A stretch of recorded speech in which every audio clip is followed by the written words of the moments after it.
Hello science students. I wanted to upload a teaching video on section 10.5 in your science. This section is rather lengthy and has a lot of terms in it, and so I want to go through some of this stuff to kind of help you with quiz and test preparation and so forth, because of the amount of terms that are in this section. So let's just get started on 10.5, page 336. Talks here about the celestial sphere, an imaginary giant hollow sphere with the Earth at the center and sun, moon, stars, and other planets on its inner surface. Okay, so basically, to understand what the celestial sphere is, if I would go outside and you look up at the sky, basically it's this big bowl. Kind of looks like I don't know, kind of like a giant screen, with the Earth at the center, and then the planets and everything on the surface of this celestial sphere. And then the horizon is the line that separates the visible portion of the celestial sphere from the part we cannot see. I would go ahead and read the next part here up to the rotation of the sphere, but it's not terribly important. Let's go over to the celestial poles. The celestial poles would be the north and south pole on the celestial sphere. So to understand this, let's use our imagination. Let's say that there be a giant laser beam pointing up from the north pole of the Earth onto the celestial sphere. At that point on the celestial sphere would be the north celestial pole. And likewise, if there would be a giant laser beam pointing down from the south pole onto the celestial sphere, that point would be the south celestial pole. And then the celestial equator would be, again, if you'd have laser beams coming out from Earth's actual equator and projecting onto this celestial sphere, that would be the celestial equator. So basically, anytime you see the word celestial, think about something that is in the heavens, and that might help you to understand a little bit what they're trying to get across.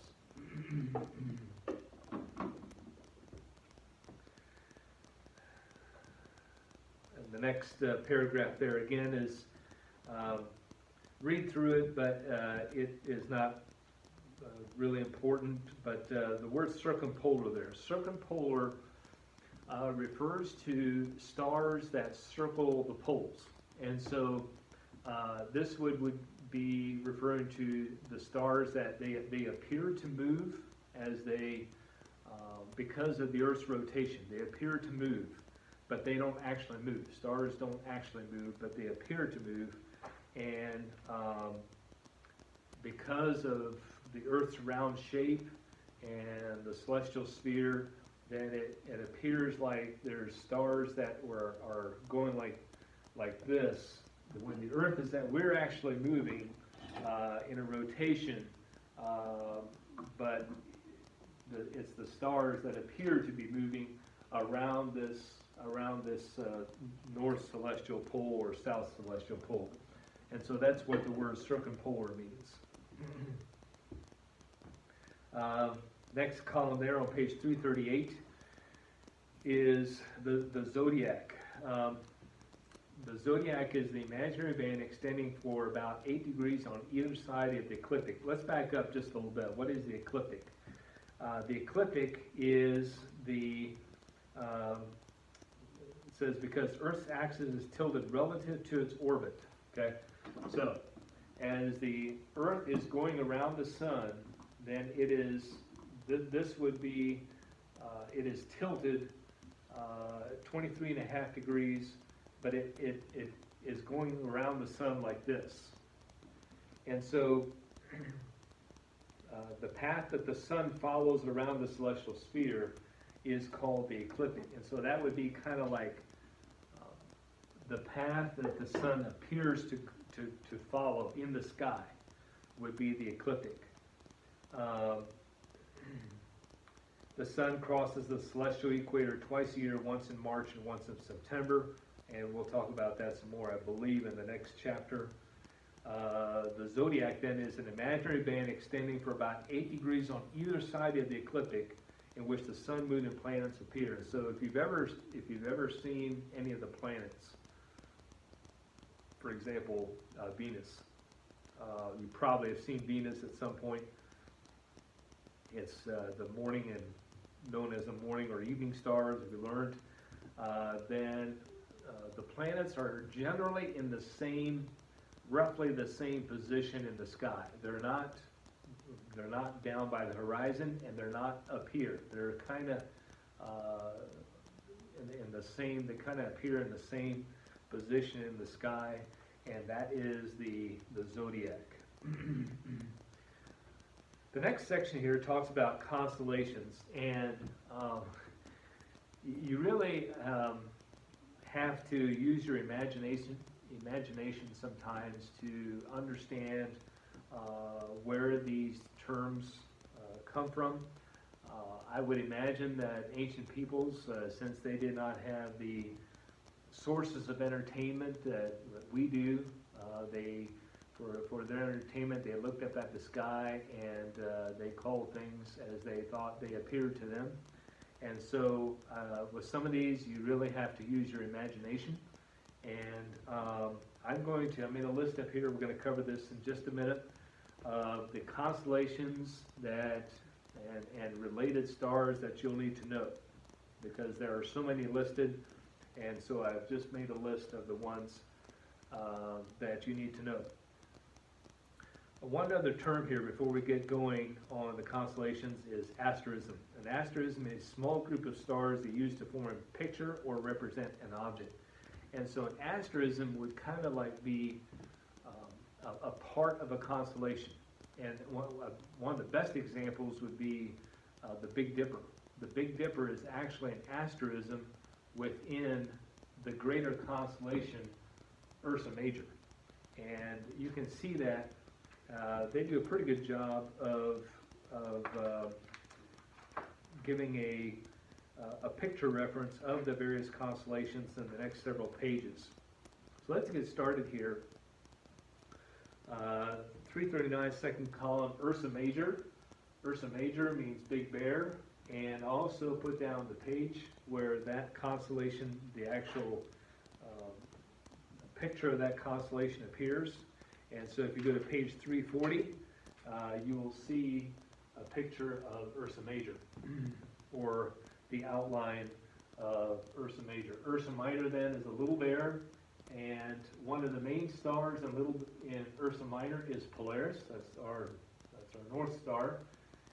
That's again on page 340. Leo is the lion, and Regulus is the main star in that constellation, also on page 340.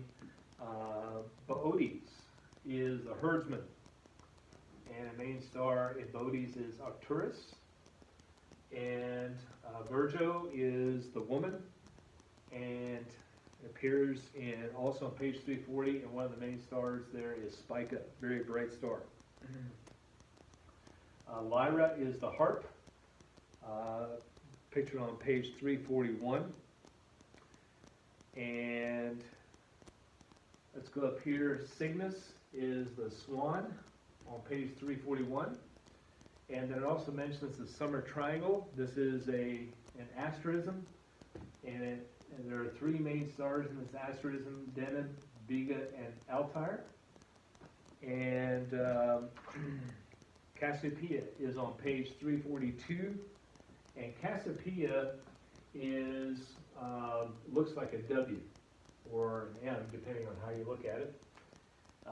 The Great Square on page 343 is an asterism. Orion is probably the most familiar constellation, and Betelgeuse and Bellatrix are some of the main stars in Orion. He's known as the Hunter. and that's pictured on page 345.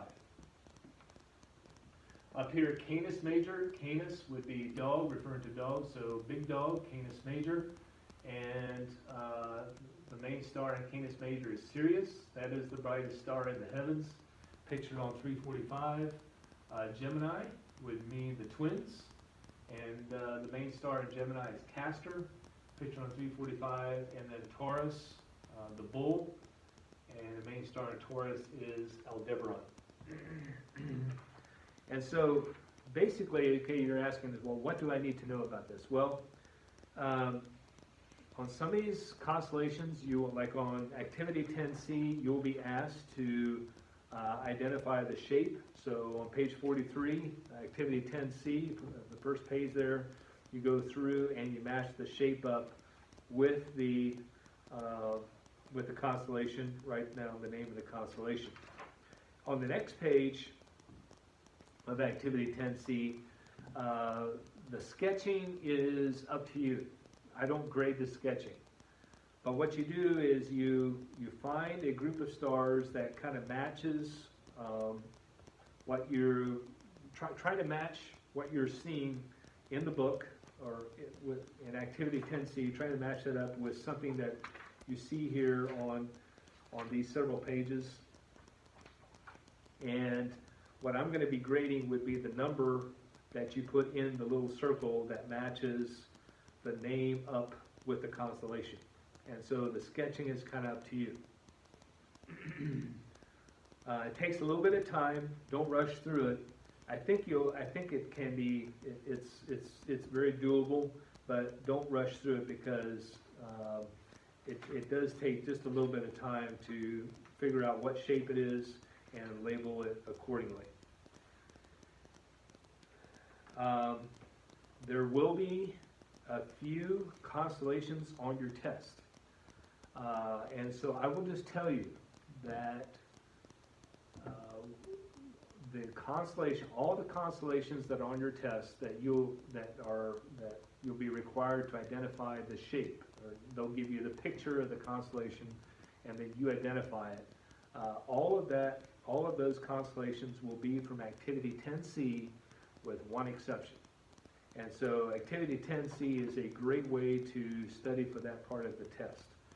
I would also know the various stars that are associated with some of these constellations. For example, Spica, I know that it goes with Virgo. And take your time with that. Take a little bit of time with this. There's a lot of terms here, and I've tried to cut down the terms that you need to know, but it will take a little bit of time. So anyways, good luck with this. We'll have 10.5 in Activity 10C will be due in a week, which would be April 23rd. April 23rd. So if you have questions, let me know, and I'll be glad to help you. That's all for now. Take care, and we'll see you later.